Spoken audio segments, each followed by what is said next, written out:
Chat sessions. We're talking about another area of the law, and today we have a guest, our buddy Steve Goozee, a local lawyer and even more importantly a friend of ours, is going to join us.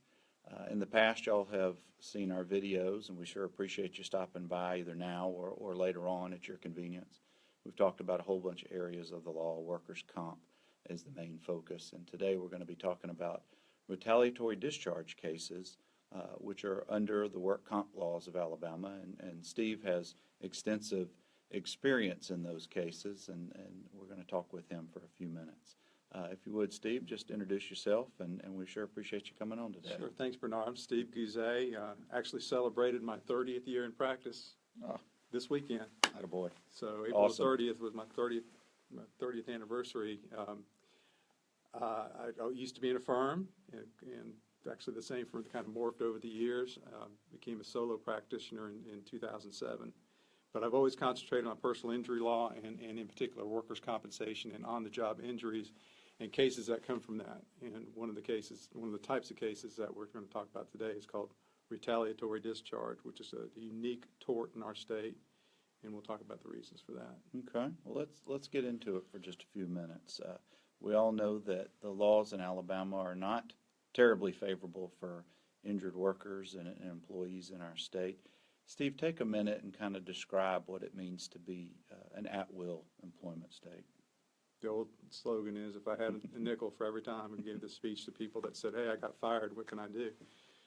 Unfortunately, in Alabama, if you don't have a contract of employment, sort of like a football coach with a college for a set period of time and a set salary, you're called an employee at will, which means you can be fired for a good reason, a bad reason, or no reason whatsoever. And that puts a lot of people out there without any rights unless there's some kind of either federal law or a state law that can protect them. Now, there are federal laws that protect for things like discrimination, Title VII cases, based on your religion, your sexual orientation, things like that. But Alabama state law really doesn't have that many protections for the people that are fired. In fact, there's only two exceptions to the Alabama employment at will law. One is if you went to jury duty, you were summoned by a court to appear in jury, and your employer didn't like it and fired you. Well, they can't do that. And the same thing is with workers' compensation, retaliatory discharge. If you can prove that your employer got rid of you or fired you because you got injured at work and because you initiated a claim against them, then you have some rights. Okay. Let's talk about some real-world examples about how that comes into play. Let's say that you represent a fellow who was injured on the job in a construction site, and he has an injury to his back, and the company has accepted the claim under workers' comp. They're paying for his medical care. He's not working right now, so he's getting his work comp benefits. And let's say he progresses through his surgery and all of that, and now it's time for him to return back to work. And in this scenario, let's just say that the company says, we'll make up a reason. You missed too many days in a given period of time, so we're going to fire you. So let's talk about how retaliatory discharge case law in cases might be applicable to this. Yeah, in many cases, and in, like the example you just gave, you're not going to have any direct evidence where the supervisor or whoever terminates you says, hey, we're getting rid of you because you're costing us money and you filed this workers' comp claim and our premiums are going to go up. That evidence just never really comes up in these cases. So you have to kind of prove the retaliation and the negative attitude towards you through what we call circumstantial evidence, which the courts of Alabama have accepted as reliable evidence to prove your case. It's just a matter of showing the footprints in the snow or putting the pieces of the puzzle together. For example, if this worker comes back to work and all of a sudden he was a great worker before he got injured, but he gets back to work and everybody starts treating him negatively, or the supervisor starts putting things in his file that makes it look like he's a bad employee, and they're setting him up for termination, that's evidence of retaliation. And there's several other competent ways you can prove retaliation other than direct evidence. All right, let's take our guy who comes back to work. He's been a great worker. He's actually, we'll call him a crew foreman, but it requires physical work. He's actually a working foreman. He's not just supervising folks. He's been back at work a few weeks, but they're starting to notice he's coming in late once or twice when in the past maybe they haven't noticed those things or ever said anything.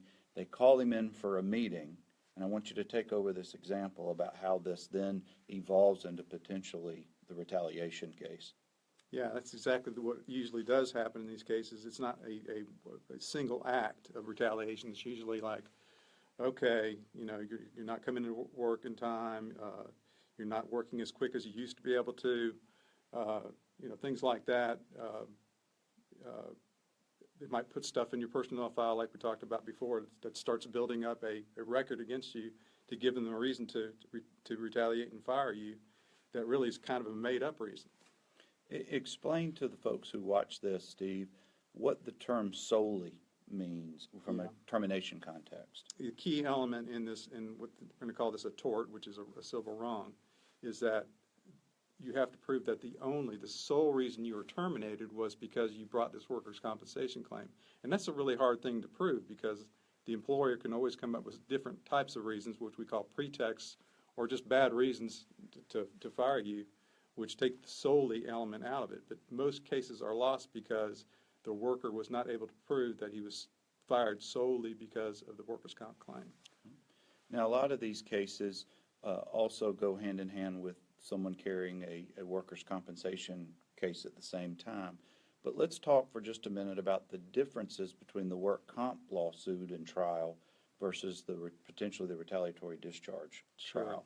Your workers' compensation case is not going to involve a jury most times. It's going to be just handled by a judge if you go to a trial. A retaliatory discharge case is just like any other jury trial where you'd have to prove your case in front of a judge and a jury. So those are the basic differences in that. What else do you want to talk about with that? Can you maintain both cases at the same time, or do you have to have one case to have the other? No, actually, your underlying workers' compensation case doesn't even actually have to be a valid claim if they're still using that as a reason to fire you. But yes, you can maintain both at the same time. What are a few of the defenses that you've heard or seen while litigating these cases? Well, the obvious one is solely. You can't prove that we got rid of you solely because of a workers' comp claim, or the fact that you actually were a bad employee and they had legitimate reasons to get rid of you are the main kind of defenses that you see. And where are these type of cases, retaliatory discharge cases, where are these lawsuits filed? They're filed in the circuit court of usually in the same venue or same location where you were working or where you were injured in the first place. So potentially you could have the same judge for both of your cases, but they're bifurcated or split for the purposes of resolving both. That's right, because you can't try them both at the same time because one is a jury trial and one is a trial for the bench or the judge. Steve, if folks want to get in touch with you to talk about retaliatory discharge or workers' comp cases, how do they reach you? They can reach me either by my website, which is Goozelaw, Goozlaw, .com, www.com. And you can call me at 205-995-6868. We want to thank you guys for spending a few minutes with us today. Again, I'm Bernard Nomberg. This is our weekly Tuesday morning law sessions talking about some area of workers' comp or personal injury or Social Security disability. Obviously, you guys can find us through any of our social media, NOMBERG Law Firm, or give us a call at 205-930-6900, and we'll see you next Tuesday at the same time.